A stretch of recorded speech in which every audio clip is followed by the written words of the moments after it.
Yeah, good morning. Yeah, good morning, Mr. Christian. Yeah, we are looking at the Salah celebration and what the president said that Nigerians should sacrifice so that the country can be better. Yeah, Nigerians, we have been, sacrificial lamb right from 1960s. From Zik, they keep on telling us we should sacrifice certain things. And if you find out what I'm saying, it is a truth because that was the origin of suffering and smiling till today. Every Christmas, every Ramadan, every Eid al-Fitr, Eid al-Kabir, when they come back from Hajj, the so-called presidents of Nigeria, they will mount to the podium and tell Nigerians that it is for what? Everybody should imbibe peace, eschew justice, eschew truth, eschew what? Love one another. Tolerance. From tolerance, thank you. From 1960 till date, every day na the same thing, suffering and smiling. That's Nigerian citizens for you. And we are so resilient that it has accustomed us. So what everybody should be doing now, I do not expect that kind of nonsense message from Mr. TINUBU. See, let me tell you, suffering and smiling, sacrifice this, sacrifice that, sacrifice then, sacrifice now. When are we going to sit up right as a country and begin to harvest the natural endowment that God has given us? How long? When are we going to do that? Every Christmas, eschew tolerance, eschew peace, sacrifice this, sacrifice that. When are we going to receive good message like, fellow Nigerians, the time of war, the time of suffering, the time of antagonism is over. This time around, a bag of rice is 1,500 and the other commodities, essential commodities, they are down. Celebrate your December with a goat, 5,000. This is no Nigeria. Enjoy, fellow Nigerians. Who among the presidents will come out with this kind of good messages to Nigerians? It is like that every year. Let me tell you, next year Hajj, you will see another statement. When they are at home, I like what Oluwa said. Visit all these governors, visit the ministers, visit the former presidents and even serving ones. You will see that their house is turned to what? National Stadium. You know what everyone mean by National Stadium? People begging, spectators, massive large numbers, massive Nigerian population take place there, begging money, food, rice, every celebration.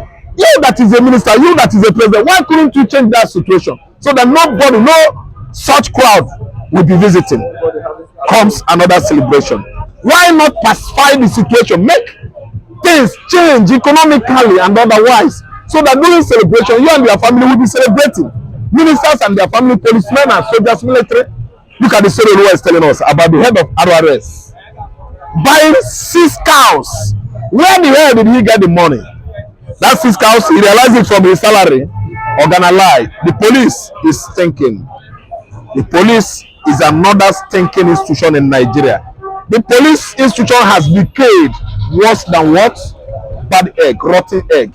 They are stinking. See, let me tell you, if you are Mr. Governor, you believe that your state is not well developed.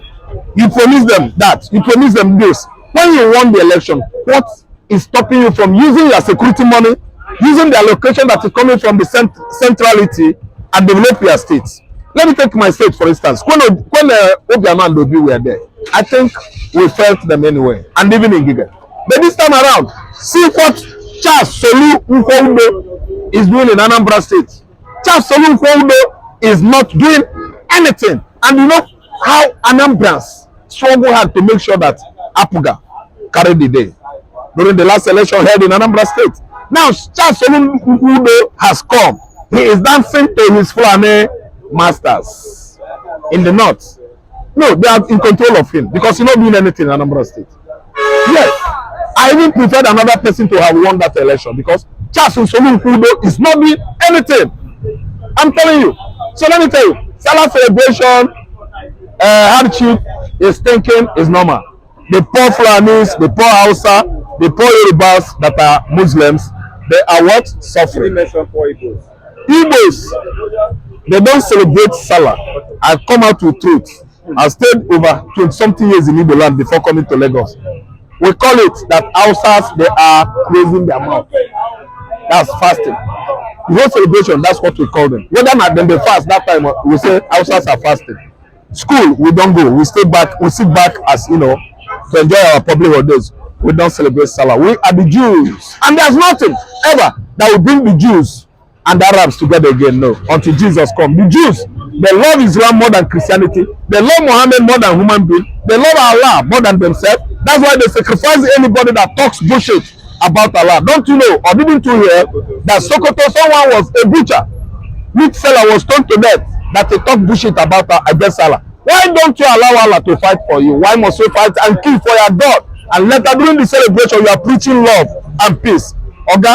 Celebration, anything celebration from Islam is war, horror, is full of nonsense because they are murderers. Let's look at the tribunal. What's your expectation from all the evidences in court and all the submissions?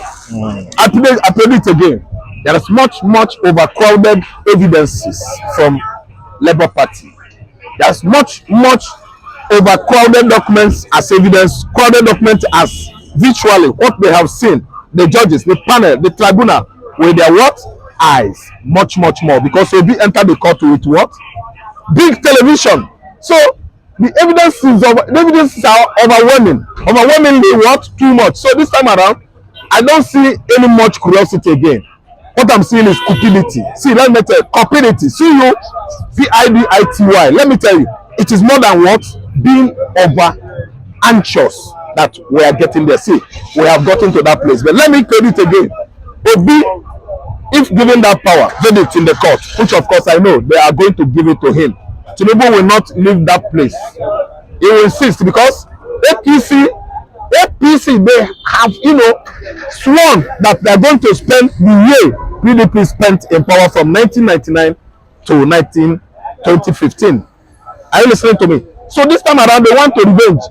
That is why someone out of either Obi or TINUBU will be handcuffed before normalcy returns to Nigeria. Okay, thank you very much, Mr. Rafi.